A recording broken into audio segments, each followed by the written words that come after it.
Hello दोस्तों, अगर फिर से आपका स्वागत है माई स्मार्ट यूपी बिहार के इस यूट्यूब चैनल में। दोस्तों, अगर आपने अभी तक इस चैनल को सब्सक्राइब नहीं किया तो कर लें, जिससे कि आपको बिहार की ताज़ा और महत्वपूर्ण खबर रोजाना मिलती रहे। पहली और बड़ी खबर, बिहार में जहरीली शराब से 7 लोगों की मौत। बिहार में एक बार फिर से जहरीली शराब ने कहर बरपाया है। होली के दिन भागलपुर के प्रखंड साहेबगंज में 4 और मधेपुरा के मुरलीगंज प्रखंड में 3 लोगों की शराब पीने से संदिग्ध परिस्थितियों में मौत हो गई। एक शख्स की आंखों की रोशनी भी चली गई है। कुछ लोग अभी अस्पताल में भर्ती हैं। साहिबगंज के मामले में मृतक के परिजन जहरीली शराब पीने से मौत की वजह बता रहे हैं, जबकि मधेपुरा के केस में परिजन और पुलिस कुछ भी बोलने से बच रही है। बिहार में गर्मी तोड़ेगी 10 साल का रिकॉर्ड। सुबह से पारा का रुख डराने वाला है। जमुई जहां राज्य का सबसे गर्मी वाला क्षेत्र बनने वाला है, वहीं पटना का पारा सुबह से ही 26 डिग्री पार चला गया है। पूर्वानुमान है कि आज से राज्य में अधिकतम तापमान 40 डिग्री के पार हो जाएगा। अब तक 10 साल में ऐसा पहली बार होगा जब राज्य का अधिकतम तापमान 20 मार्च को 40 डिग्री से पार हो जाएगा और ये 24 मार्च तक जारी रहेगा। मौसम विभाग के मुताबिक 2 तरह की हवा के प्रभाव के कारण मौसम में तेजी के साथ परिवर्तन दिखाई दे रहे। और बिहार के बेतिया में पुलिस हिरासत में एक व्यक्ति की मौत के बाद जमकर उपद्रव हुआ। गुस्साई भीड़ ने थाना और पुलिस गाड़ियों को आग के हवाले कर दिया। पुलिस कर्मियों को दौड़ा दौड़ाकर पीटा गया। पुलिस कर्मियों ने जान बचाने के लिए थाना छोड़कर खेतों में दौड़ लगा दी थी। उपद्रव में एक पुलिसकर्मी रामजतन सिंह की मौत भी हुई है। सिर को कुचल दिया गया था। हमले में 10 से अधिक जवान घायल हैं। 4 घंटे बाद पुलिस बल के साथ मौके पर पहुंचे पुलिस अफसरों ने भीड़ को हटाने की कोशिश की, लेकिन भीड़ ने दोबारा से पथराव किया। पुलिस ने भीड़ को हटाने के लिए लाठीचार्ज और हवाई फायरिंग भी की है। अगली खबर, मंत्री अशोक चौधरी और राबड़ी देवी का मुद्दा और भी गर्म हो गया है। आपको बता दें कि राबड़ी देवी ने अशोक चौधरी को दलाल कहा था, जिसके बाद राबड़ी देवी की बेटी रोहिणी आचार्य ने भी इस पर ट्वीट किया है और कहा कि पलटू राम की दलाली का फर्ज अदा कर रहा है, इसलिए महिला का भी अपमान करके विधानसभा वाला मामला दबाने का साजिश हो रहा। और आगे पूछा है कि अपनी बीवी को क्या बोलेगा जो पढ़ लिख कर बैंक घोटाले करती है। इसके बाद रोहिणी आचार्य का जवाब देने के लिए मुख्यमंत्री जीतन राम मांझी की बहू कूद पड़ी।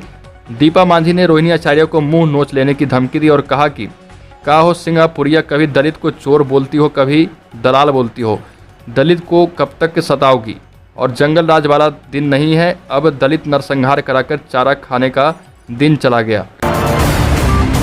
अगली खबर, मुकेश सैनी को भाजपा ने बिहार में दे दिया होली का गिफ्ट। मंत्री ने कहा कि इस तोहफे के लिए धन्यवाद। बिहार सरकार के मंत्री मुकेश सैनी और भाजपा के संबंध ठीक नहीं चल रहे। यूपी में तेवर दिखा चुके सैनी बिहार में भी भाजपा के लिए असहज स्थिति पैदा कर रहे थे।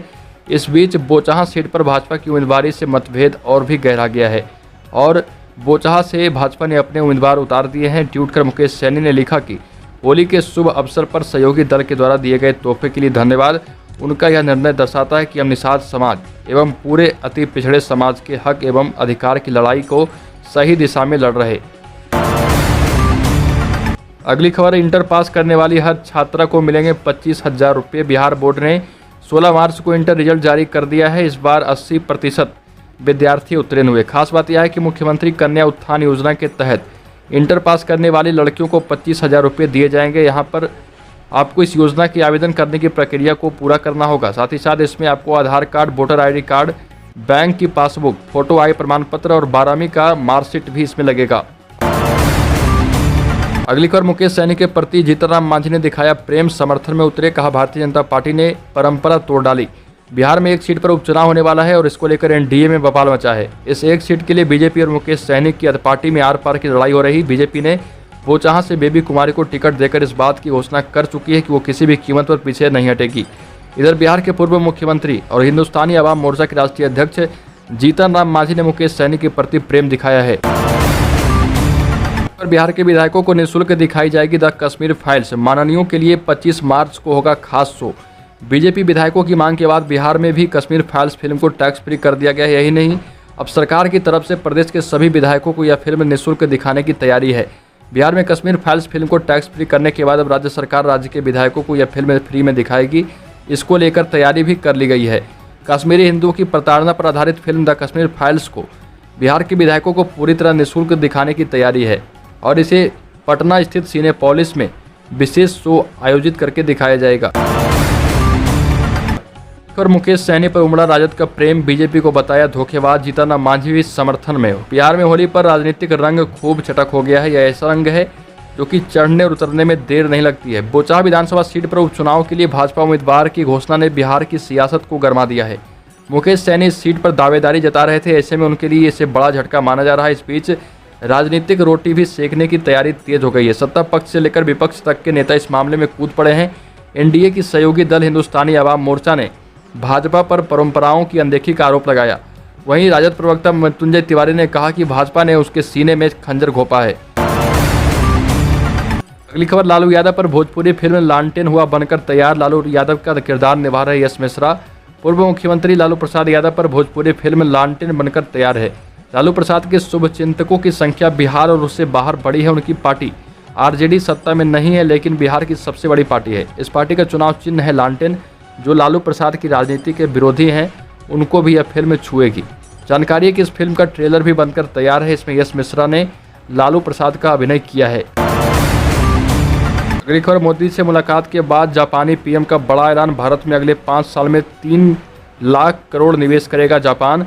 जापान के प्रधानमंत्री फूमियो किशिदा ने भारत में बड़े इन्वेस्टमेंट का ऐलान किया है। किशिदा ने बताया कि जापान अगले 5 सालों में भारत में 3.2 लाख करोड़ रुपए का निवेश करेगा। किशिदा 2 दिन के दौरे पर भारत आए थे।